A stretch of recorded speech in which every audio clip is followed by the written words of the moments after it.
Hello, this is Griffin Williston. I'm a student in Section 9 of Dr. Lee Duck's English 224 class. Along with me is Brend, a good friend of mine who's not in the English class.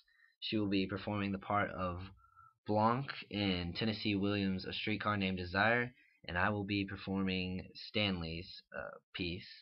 The page numbers are 1174 through 1175 in the Norton Anthology. And without further ado, we will begin. Where's the papers? In the trunk? Everything that I own is in that trunk. What in the name of heaven are you thinking of? What's in the back of that little boy's mind of yours? That I'm absconding with something, attempting some kind of treachery on my sister? Let me do that. It will be faster and simpler. I keep my papers mostly in this tin box. What's them underneath? These are love letters, yellowing with antiquity, all from one boy.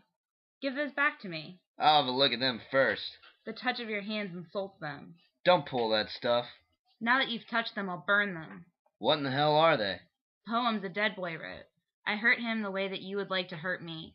But you can't. I'm not young and vulnerable anymore. But my young husband was, and I...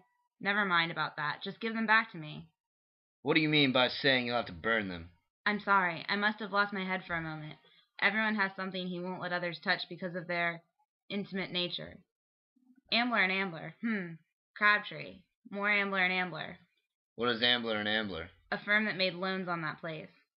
Then it was lost on a mortgage? That must have been what happened. I don't want no ifs, ands, or buts. What's the rest of them papers? Alright, now I'm going to give an analysis on this scene in Tennessee Williams' A Streetcar Named Desire. Tennessee Williams deals with characters that are deeply flawed, but also deeply human. He gives characters universal longings, fears, and feelings in his stories that we can all relate to. And this scene in Streetcar Named Desire is a perfect example of this. In this scene, Stanley has confronted Blanc about the loss of their plantation.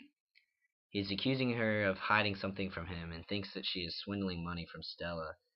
And from the very beginning, Blanc and Stella have conflicts, which you can tell by the tension in their voices in this section of text. The reason for these conflicts are that Blanc is very, I think, hoity-toity was a way that Stanley described her once. She looks down on Stanley because of his Polish background, and she feels like she's more cultivated and that she has better breeding than he does. She also thinks that he's too animalistic. A perfect example of this is when he walks around the house in his underwear. She defines him as stalking around the house like an animal. She wishes that Stella would stay away and meet men that Blanc might like more refined gentlemen. Blanc is a really difficult character in this story.